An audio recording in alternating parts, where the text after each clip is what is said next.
The title of the book, Yorkshire Transvestite Found Dead on Everest, refers to a guy called Maurice Wilson.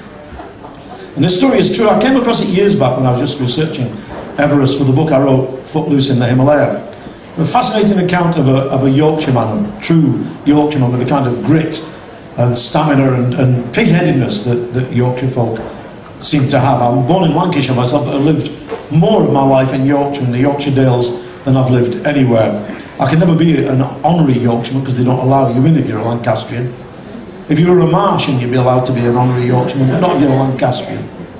I remember talking to a Yorkshire mate of mine. He said, I was born Yorkshire, lived Yorkshire all my life, and I'll die in Yorkshire. I said, have you got no ambition?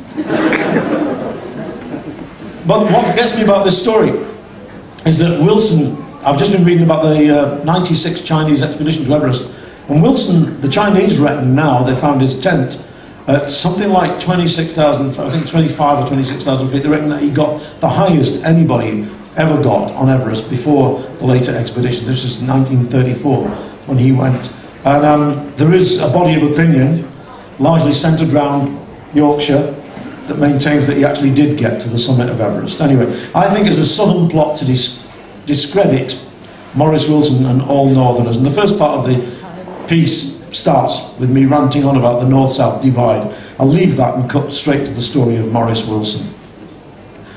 Maurice Wilson is one of the great unsung heroes of Himalayan mountaineering and a Yorkshireman to boot. It's not often you'll hear a Lancastrian like myself saying good things about a Yorkshireman, but in the cause of northern solidarity, little things like the fact that Lancashire is better at everything must be put to one side for a moment. All the following is absolutely true and can be checked out via Google, the Encyclopaedia Britannica and the British Library. Maurice Wilson was born plain Maurice Wilson in the dying years of the 19th century. As a mere lad, he volunteered for the army in the First World War and was sent to the trenches, where, at the Battle of Ypres, he suffered the most atrocious machine gun wounds. While recovering from his wounds, he contracted TB, and on the edge of a total physical and mental breakdown, managed to cure himself by fasting and prayer. You see, it takes more than a few bullets and TB to kill a Yorkshireman. Reasoning that God had spared him for greater things, Wilson decided to climb Everest without oxygen. The fact that he never climbed anything higher than Stoodley Pike in his life deterred him not one whit, and he set about planning his expedition in meticulous detail. He decided to fly to Tibet, crash land his plane on the Rongbuk Glacier, and simply walk to the top of the mountain, sustained by nothing more than his belief that faith could do anything. The fact that he couldn't fly and had no plane didn't bother him either. He bought a second-hand gypsy moth, christened it Everest, and signed up for flying lessons at the London Aero Club. The Air Ministry, together with the various countries whose permission he needed to fly over, sent him telegrams telling him that he should stay in Yorkshire and fly nothing more complex than his pigeons. Wilson tore up all the telegrams and flew by a circuitous route to Darjeeling, where he hired 3 native porters, disguised himself as a local by rubbing walnut juice into his skin, and dressed in native clothes, set off for the summit of Everest. From then on, his luck seems to have dried up. He reached the foot of the mountain and began the climb, at which point the porters, perhaps realising he was a Yorkshireman, deserted him.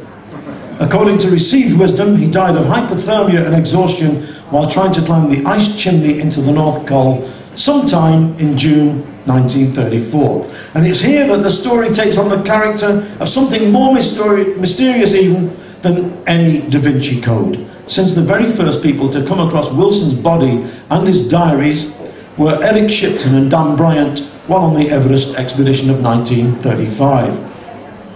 Shipton, by the way, was not just a southerner, but was also a northophobe. Are we to believe him when he tells us that amongst Maurice Wilson's personal belongings were items of women's clothing and writings that showed him, quote, to have been a fetishist? Are we to believe him, this man who would do an expedition of 3 months on only one shirt, when he tells us that some of these items of clothing were, and I quote, intimate items? I put it to you, ladies and gentlemen of the jury, that the truth is something far, far different from that Kleenex of lies that has been sold to us down the years by Shipton and Co. I believe that Maurice Wilson did make it to the summit of Everest and that Shipton sought to conceal the fact.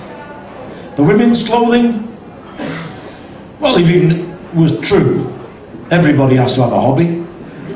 In any case, is it not possible that Wilson, being a true northerner, was doing Everest the hardest way possible, in slingbacks, liberty bodice and cami knickers? Can you see what the scoop this would have been? The headlines in the newspapers in Merry England, and remember this was 1935, would have read, Everest climbed by Yorkshire Transvestite, king to give him, stroke her, knighthood. Transvestite, I think not, and smell all the nastiness of yet another southern plot.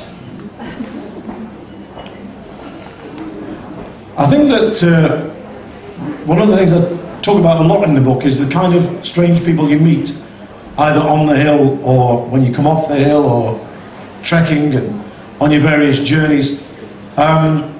One that I talk about in the book, I won't read it out, is coming off Kinder. I'd just done the whole Pennine Way, north to south, because I like walking with the sun on my face rather than the back of my head. And also I like the fact that it felt as though I was walking home, because I was living in Manchester at the time. So I'd set off 2 weeks before in a glorious summer. We had that May of about 76, and it was just glorious. It was dry, and in fact I walked across Kinder, kicking up dust in a place where you're normally sinking up to your oxters in slutch and peat. And Black Hill, even Black Hill, the morass of black peat on Black Hill had dried up. Coming off at the end of the day, and I was just finishing, I knew the pub was closed because it was old closing time at 3 o'clock, and it was about 4 o'clock, and I was just coming down Jacob's Ladder, and I was just heading towards the old Packhorse Bridge. And I just heard this noise, and it was the weirdest conglomeration of noise I've ever heard. It was sort of clanking, loads of metallic clanking, and the sound of a cricket commentary. And I'm still way out of Edale, you know, I'm still a good mile out of Edale, man. And you can hear this clank, clank, clank, clank, clankety clank, clankety clank. And now Bellas are coming up to bowl. Oh, lovely shot. What do you think of the cake, Jim? Oh, wonderful, Jonathan. And also these two dots coming towards me. There were two hikers, it turns out, setting off at 4 o'clock in the afternoon to start the Pennine Way.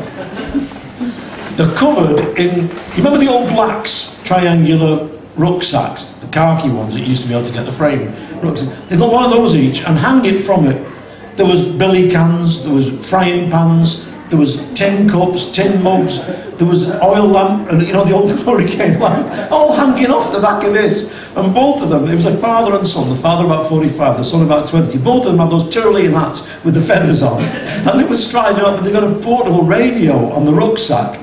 And it was the commentary from Old Trafford, where the Australians were giving us another kick-in.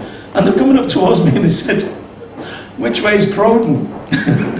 You know, they're starting off on the Pennine Way, they hadn't got a map. They were just so, I said, well, it's sort of over there, but you're like 18 miles, you know, you've got a big massif on Kinder. Oh, it'll be all right. And his dad said, I told you we should have bought a map. No, it'll be all right. He said, we just keep heading north. And I said, to this day, I don't know whether the sort of, you know, there's a load of plane wrecks on Bleaklow. I said, we come across these two bodies and wonder how this plane had crashed with all this cutlery and equipment in there. Bizarre stuff.